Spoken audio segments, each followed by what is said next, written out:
En la cena de aniversario de bodas de mis suegros, mientras todos reían por el chiste de mi suegra sobre mi fracaso como esposa, nadie imaginaba que yo tenía en el bolsillo del vestido las pruebas de su doble vida, mensajes de amor, fotos íntimas y un boleto de avión a París con otro hombre, firmado el mismo día que su marido le regaló un collar de diamantes.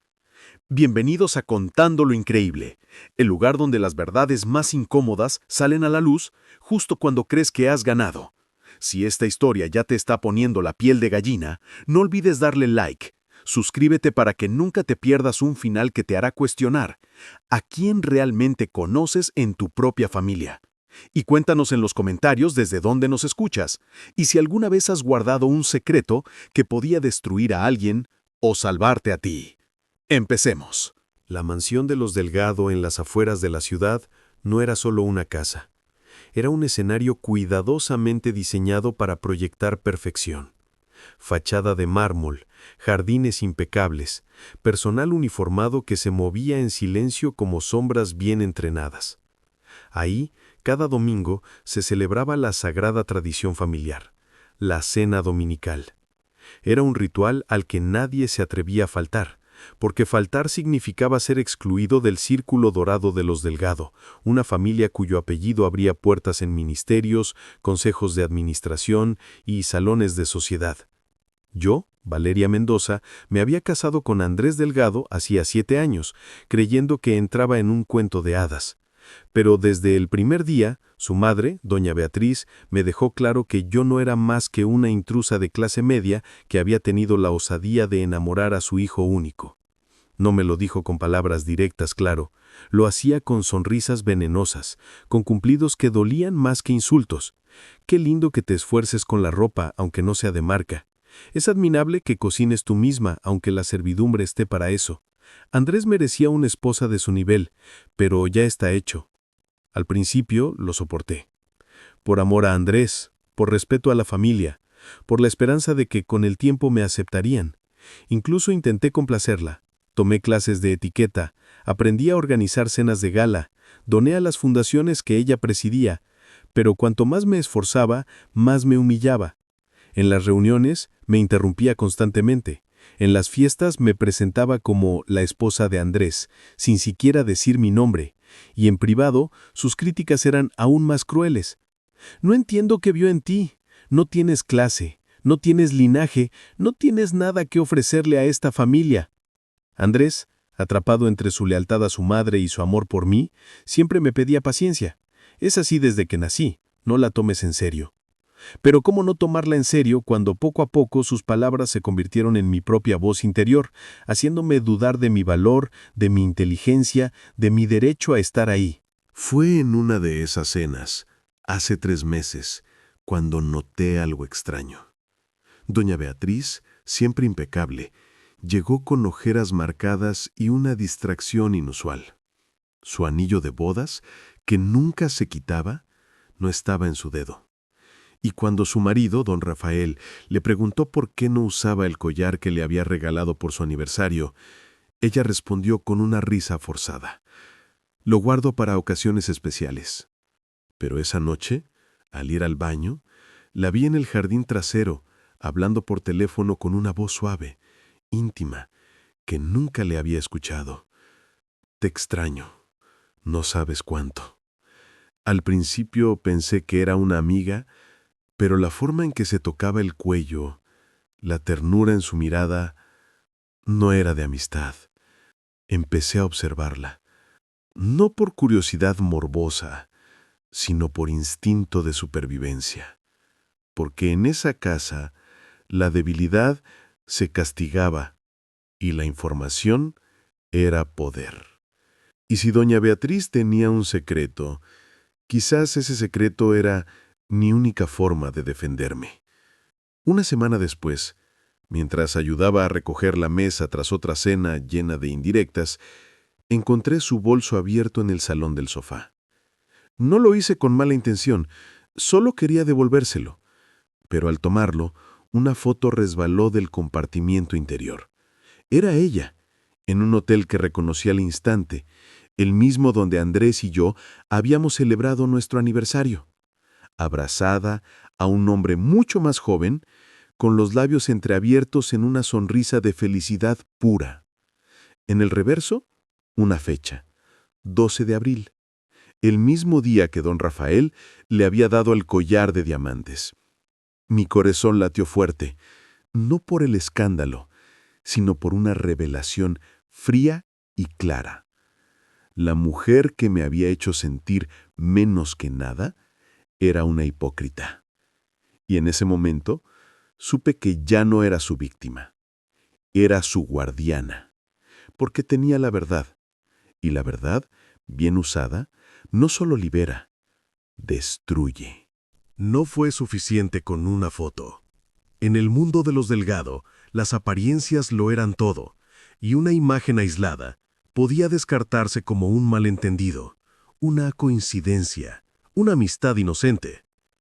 Doña Beatriz era demasiado astuta para dejar pruebas tan obvias, así que, en lugar de confrontarla, decidí jugar su propio juego, el de la paciencia, la observación y la manipulación silenciosa. Empecé a vigilar sus movimientos con la discreción de una sombra. Noté que cada miércoles por la tarde salía a su clase de pintura, pero su bolso olía a perfume distinto al que usaba en casa. Vi que su teléfono, antes siempre sobre la mesa, ahora lo guardaba como un tesoro, con la pantalla hacia abajo. Y descubrí que en las noches en que don Rafael viajaba por negocios, ella cenaba sola, pero su plato nunca se tocaba. Fue entonces cuando encontré el primer mensaje. Estaba en la papelera de su estudio, entre recibos y notas de compras. Una servilleta arrugada con una cita escrita a mano. 2000, Suite 304. Te espero con vino y silencio. La letra no era la suya. Era firme, masculina, segura. Guardé la servilleta en un sobre sellado, junto con la foto del hotel. Pero sabía que necesitaba más. Necesitaba algo irrefutable. La oportunidad llegó cuando doña Beatriz se enfermó de gripe, y por primera vez en años se quedó en cama durante 3 días. Don Rafael, preocupado, le pidió al asistente que organizara sus correos y llamadas. Yo, fingiendo preocupación, me ofrecí a ayudar. «No quiero que se estrese», dije con voz dulce mientras entraba a su habitación con una bandeja de té. Ella, débil y vulnerable, me permitió ordenar su escritorio. Fue allí, entre facturas y agendas, donde encontré el diario. No era un diario común. Era un cuaderno de cuero negro, con llave, pero la llave colgaba de una cadenita en el cajón superior, como si ella misma hubiera querido que alguien lo encontrara, o como si, en su arrogancia, creyera que nadie se atrevería a violar su intimidad. Abrí el cuaderno con manos temblorosas. Las primeras páginas eran notas sobre eventos sociales, listas de compras, recordatorios, pero a partir de marzo el tono cambió. Hoy lo vi de nuevo. Sus ojos me hicieron sentir viva por primera vez en 20 años. Rafael ya no me mira, solo ve a la esposa perfecta que construyó, no a la mujer que soy. Me dice que soy hermosa, que mi risa lo salva, que me ama no por mi apellido, sino por mi alma. ¿Es pecado querer ser amada así? Hoy hicimos el amor en el hotel. Fue como si el tiempo se detuviera. Por primera vez no soy doña Beatriz Delgado. Soy solo Beatriz. Y eso es suficiente. Cada palabra era una puñalada a la fachada impecable que tanto me había hecho sufrir. Pero lo más revelador no fue el diario, fue lo que encontré al final. Un boleto de avión de ida y vuelta a París, fechado para el fin de semana del aniversario de bodas de sus padres, y una foto impresa de ella y el hombre, un artista joven, de cabello largo y mirada intensa, abrazados frente a la Torre Eiffel, con la leyenda «Nuestro primer viaje juntos. Prometo que habrá más». Ese fue el momento en que entendí todo. La cena de aniversario no era solo una celebración, era una farsa. Mientras don Rafael planeaba una fiesta con 100 invitados para honrar 50 años de matrimonio, su esposa ya había decidido escapar con su amante. Y yo era el chivo expiatorio perfecto. Por eso las humillaciones habían aumentado en las últimas semanas. Por eso me había puesto el centro de atención en cada reunión. Porque si algo salía mal, si alguien notaba su ausencia emocional o su distancia, podrían culparme a mí. Es por esa nuera insegura y celosa. Pero no contaba con que yo no era la tonta que fingía ser. Había guardado cada prueba. La foto del hotel, la servilleta con la cita, el diario, el boleto, las conversaciones que logré grabar cuando, fingiendo dejar mi teléfono olvidado en su salón, capturé sus llamadas susurradas y decidí que no las usaría para chantajearla. Las usaría para exponerla, en el momento más público, más humillante, para ella. Porque si quería que yo fuera el hazmerreír de la familia, entonces ella sería la vergüenza. Y la cena de aniversario sería su escenario. No como reina, como acusada. La semana antes de la cena de aniversario transcurrió en una tensión casi insoportable, como el aire antes de una tormenta eléctrica. Doña Beatriz, ajena a que su secreto estaba en mis manos, redobló sus esfuerzos por humillarme en público, como si necesitara reafirmar su poder antes de su gran escape. En la última cena familiar previa al evento, me felicitó delante de todos por haber logrado que el servicio no se riera de tu postre, mientras sus amigas intercambiaban miradas cómplices. Andrés, como siempre, bajó la vista, atrapado entre el deber filial y la vergüenza ajena. Pero esta vez yo no bajé los ojos. Sonreí, no con amargura, sino con una calma que pareció desconcertarla, porque ya no era la mujer que se encogía ante sus palabras, era la mujer que sabía que en menos de 7 días todo cambiaría. Preparé cada detalle con la precisión de un relojero. Imprimí copias de las pruebas, la foto del hotel, el boleto a París, una transcripción de sus mensajes más comprometedores.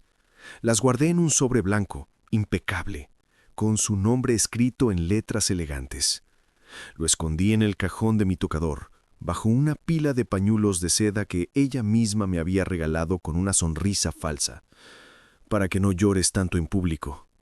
También ensayé lo que diría, no con rabia, sino con una voz serena, clara, imposible de ignorar. No quería gritar. Quería que cada palabra cayera como una losa sobre su perfecta fachada. El día de la cena, la mansión se transformó en un palacio de ilusiones. Flores importadas, vajilla de porcelana fina, camareros con guantes blancos. Los invitados llegaron con sus mejores trajes y sus sonrisas más ensayadas. Políticos, empresarios, celebridades locales, todos allí, para celebrar medio siglo de amor ejemplar. Don Rafael, radiante de orgullo, lucía el traje que su esposa le había elegido sin saber que esa misma mañana ella había enviado un mensaje a su amante. Hoy finjo, mañana soy libre. Doña Beatriz, impecable en un vestido rojo carmesí, el color de la pasión, pensé con ironía, recibía a los invitados con la gracia de una reina. Pero sus ojos estaban inquietos. Miraba el reloj cada 5 minutos. Sabía que su amante la esperaba en un hotel cercano, listo para huir con ella al día siguiente. Todo estaba planeado. Después del brindis, fingiría un dolor de cabeza, se retiraría a su habitación y desaparecería. Pero yo tenía otros planes. Durante el primer plato, mientras los sirvientes servían sopa de trufa, doña Beatriz alzó su copa y con una voz que pretendía ser cálida pero sonaba ensayada, dijo: «Quiero agradecer a todos por venir a celebrar este día tan especial. 50 años de matrimonio no se logran con suerte, sino con disciplina, respeto y saber elegir bien a tu pareja». Sus ojos se posaron en mí. Algo que, por desgracia, no todos aprenden a tiempo. Las risas ahogadas no se hicieron esperar. Andrés apretó los puños bajo la mesa. Yo, en cambio, tomé un sorbo de agua lentamente y le devolví la mirada sin parpadear. Cuando llegó el plato principal, filete de wagyu con reducción de vino tinto, Don Rafael se puso de pie para dar su discurso. Habló del amor, de la lealtad, de los sacrificios que habían hecho por su familia. Su voz se quebró al mencionar a sus hijos, a sus nietos, a la mujer que lo había acompañado en cada paso de esta vida. Doña Beatriz bajó la vista, fingiendo emoción, pero sus dedos tamborilaban nerviosos sobre la mesa. Fue entonces cuando me levanté, no con brusquedad, con calma. Antes de que sigamos, dije con una voz que resonó en el silencio repentino, hay algo que todos deberían saber. Doña Beatriz palideció. Valeria, no es el momento, murmuró Andrés, pero no lo miré.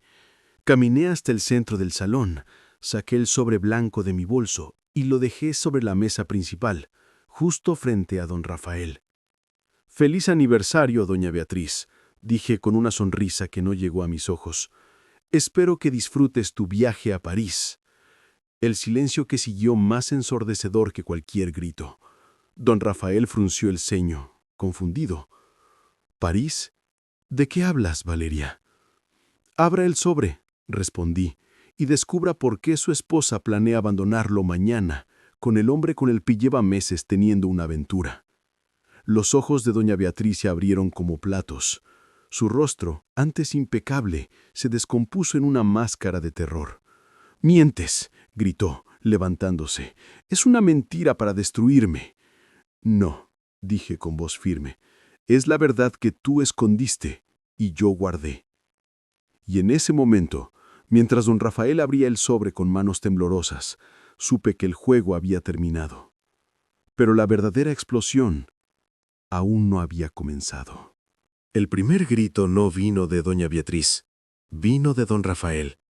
Al desplegar la foto del hotel, ella abrazada al joven artista, los labios entreabiertos en una sonrisa de éxtasis, su rostro se desfiguró como si lo hubieran golpeado con un látigo invisible. Sus manos, antes firmes y seguras, temblaron tanto que las hojas se le cayeron al suelo. Las recogió una por una, como si cada prueba fuera un clavo clavándose en su dignidad. La servilleta con la cita, el boleto a París, la transcripción de sus mensajes. «No puedo esperar a tocarte otra vez. Eres mi refugio, mi verdad. Rafael ya no me ve, pero tú sí». «¿Es esto real?», preguntó, con una voz quebrada que nadie en la sala había escuchado jamás. Doña Beatriz, en lugar de negarlo, se derrumbó, no con lágrimas de arrepentimiento, sino con un sollozo histérico de furia. «Ella me espió», gritó, señalándome con dedo tembloroso. «Entró en mi privacidad. Es una obsesa, una loca celosa que no soporta que alguien sea feliz». Pero nadie la creyó. Porque en ese momento, uno de los invitados, un viejo amigo de la familia, dueño de una galería de arte, palideció y murmuró: «Ese hombre es Lucien Moreau. Lo conozco. Hace 3 meses Beatriz compró todas sus obras. Le pagó una fortuna y luego desapareció de la galería». El murmullo se convirtió en un zumbido. Las miradas, antes de curiosidad, se volvieron de condena. Don Rafael se levantó lentamente. No gritó, no la insultó, solo la miró con una tristeza tan profunda que dolía más que cualquier reproche. «¿Por qué?», preguntó con voz apenas audible. «Después de 50 años, ¿por qué?». Doña Beatriz, acorralada, intentó recuperar el control. «¿Por qué tú nunca me viste a mí?», explotó. «Solo viste a la esposa perfecta que necesitabas para tu imagen. Nunca me preguntaste qué quería, qué sentía, si era feliz». «¿Y por eso traicionas a tu familia?», intervino Andrés, por primera vez con fuego en la voz. «¿Por eso humillas a Valeria? ¿Para sentirte superior mientras tú vives una mentira?». «Ella no es nadie», gritó doña Beatriz, señalándome con desdén. «Una intrusa que se coló en esta familia y ahora quiere destruirla». Fue entonces cuando hablé. «No quiero destruir tu familia», dije con calma helada. «Quiero exponer tu hipocresía. Tú me llamaste inútil frente a todos. Me hiciste sentir menos que nada porque no nací con tu apellido. Pero mientras me juzgabas, tú estabas traicionando al hombre que te dio todo, a la familia que tanto presumes y al juramento que hiciste frente a Dios. Me acerqué a la mesa, tomé el micrófono que don Rafael usaba para sus discursos y con voz clara dije: Hoy no vine a vengarme. Vine a recordarles a todos que las apariencias mienten. Que la mujer que se cree superior por su linaje es la misma que se escabulla a hoteles con un amante 20 años menor. Y que la intrusa, que tanto despreciaste, fue la única que vio la verdad. El silencio era absoluto. Entonces, doña Beatriz hizo algo inesperado. Se quitó el collar de diamantes que don Rafael le había regalado esa noche y lo arrojó al suelo. «Si no me quieres, vete», le gritó a su esposo, «pero no me hagas quedar como la villana». Don Rafael la miró por última vez.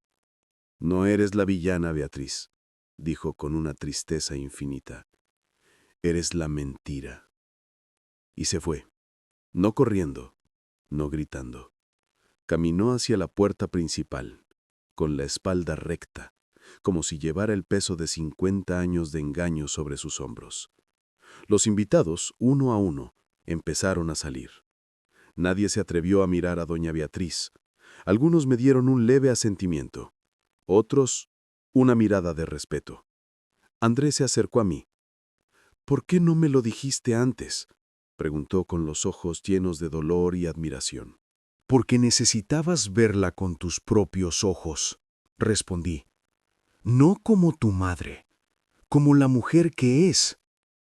Doña Beatriz, sola en el centro del salón, rodeada de platos intactos y flores marchitas, se desplomó en una silla. No lloró, solo miró al vacío, como si por primera vez en su vida se viera a sí misma y no le gustara lo que veía. Pero la noche aún no había terminado, porque cuando creí que todo había explotado, el teléfono de doña Beatriz sonó. Era él, y al contestar, su rostro cambió. No de miedo, de pánico, porque su amante no llamaba para consolarla, llamaba para exigir dinero. Y en ese momento supe que la verdadera caída apenas comenzaba. La llamada duró menos de un minuto, pero fue suficiente para que el rostro de doña Beatriz pasara del pánico al horror absoluto. Su amante, Lucián, no la consolaba, la amenazaba. «Si no me envías $100,000 en las próximas 24 horas», dijo con voz fría, «publicaré todo, las fotos, los videos, los mensajes, y no solo a tu marido, a la prensa, a tus socios, al mundo entero». Ella intentó negociar, suplicar, recordarle los días felices, pero él se rió. «Tú me usaste para elevar tu estatus en el mundo del arte. Yo te usé para financiar mi vida. Estamos a mano, a menos que pagues». Colgó, y en ese instante, doña Beatriz comprendió la verdadera crueldad. No era amada, era un recurso, una fuente de dinero para un hombre que jamás la vio como algo más que una oportunidad. Temblorosa, se levantó de la silla y caminó hacia el bar, sirviéndose un trago con manos inestables. Miró a su alrededor.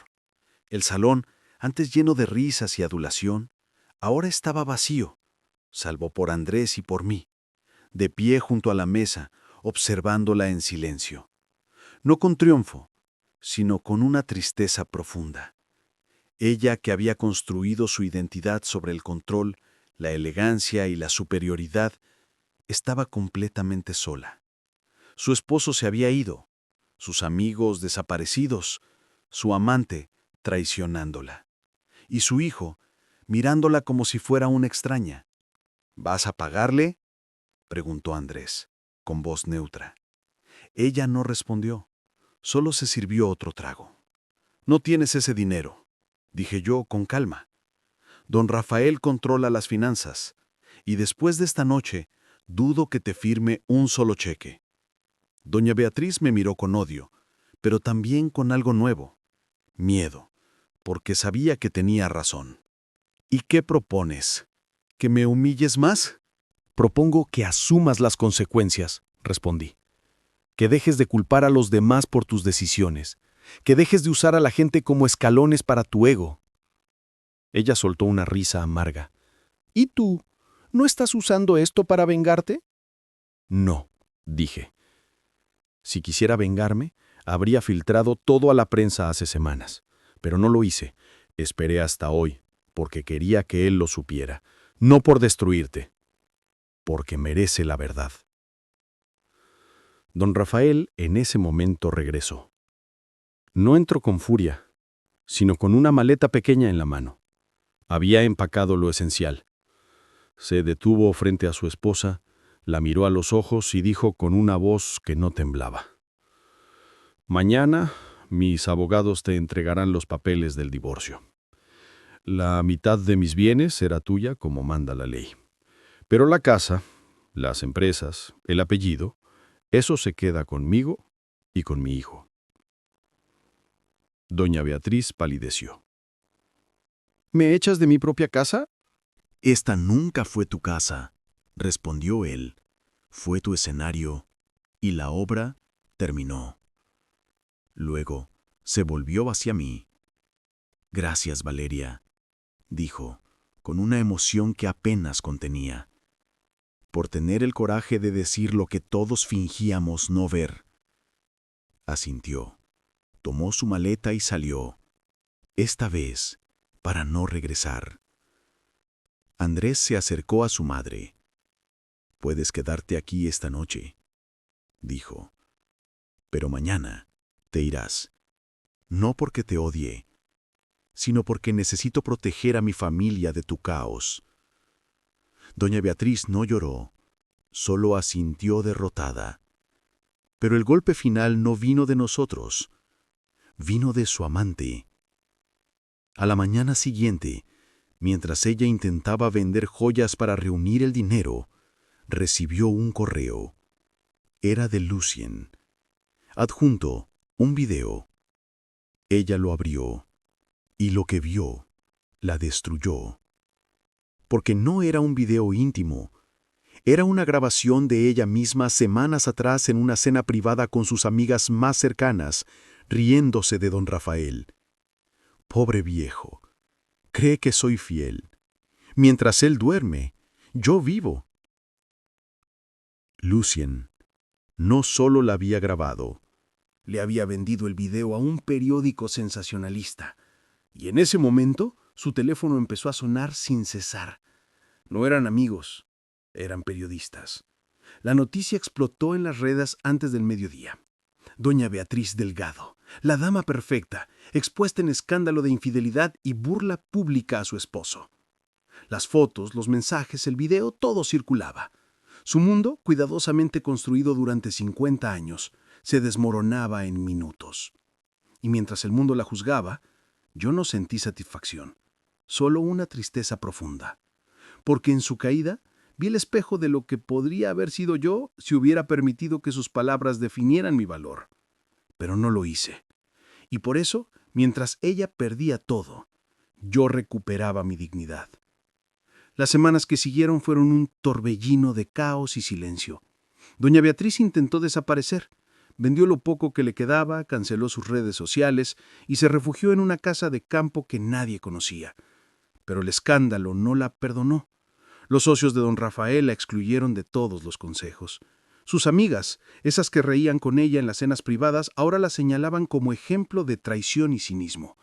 Incluso su amante, Lucien, desapareció con el dinero que logró extorsionarle, dejándola con deudas y una reputación hecha trizas. Nadie la defendió, nadie la visitó, ni siquiera su hermana, con quien había presumido su vida perfecta durante años. Estaba sola, no por castigo, sino por la lógica implacable de un mundo que construyó sobre la mentira. Cuando la fachada se cae, no queda nada debajo.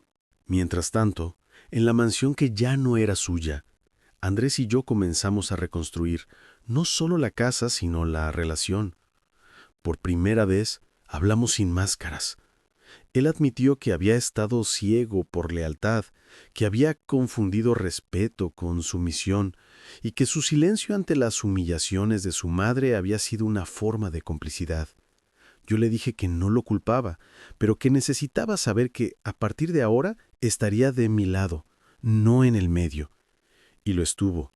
Canceló la membresía en los clubes donde su madre aún tenía influencia.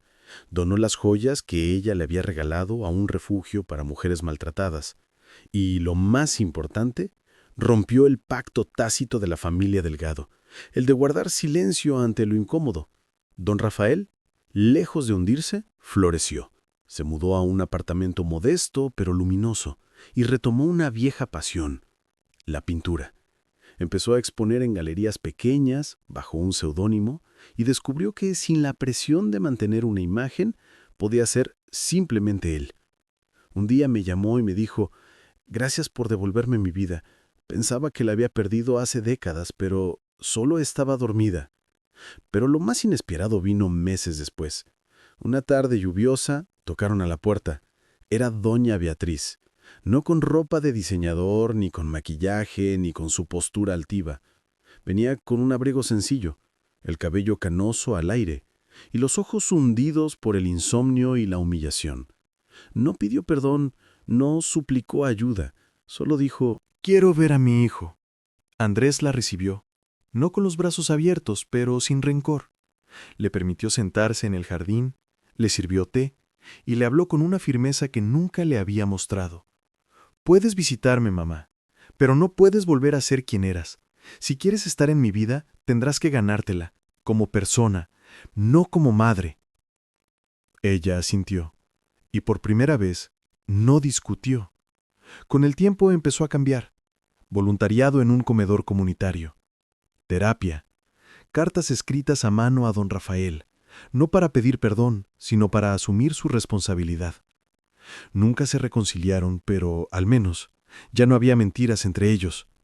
Hoy, años después, la familia Delgado ya no es un nombre que abre puertas, es un nombre que enseña una lección.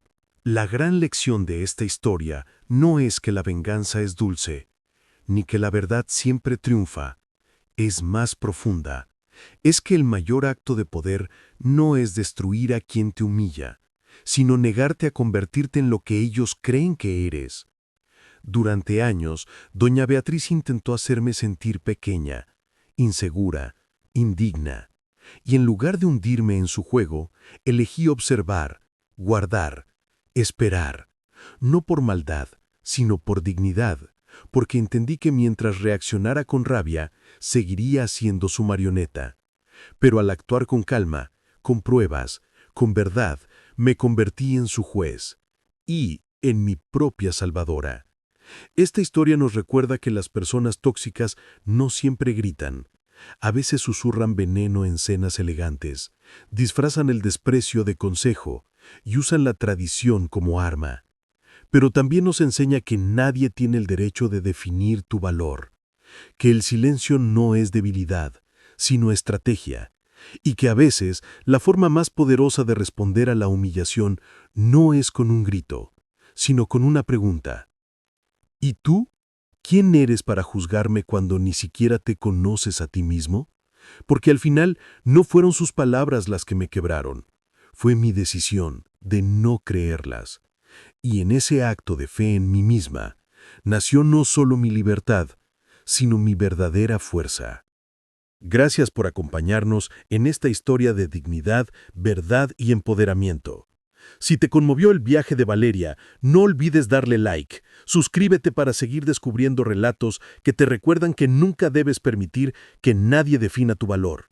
Y cuéntanos en los comentarios desde dónde nos escuchas y qué verdad has tenido que guardar hasta el momento perfecto para revelarla.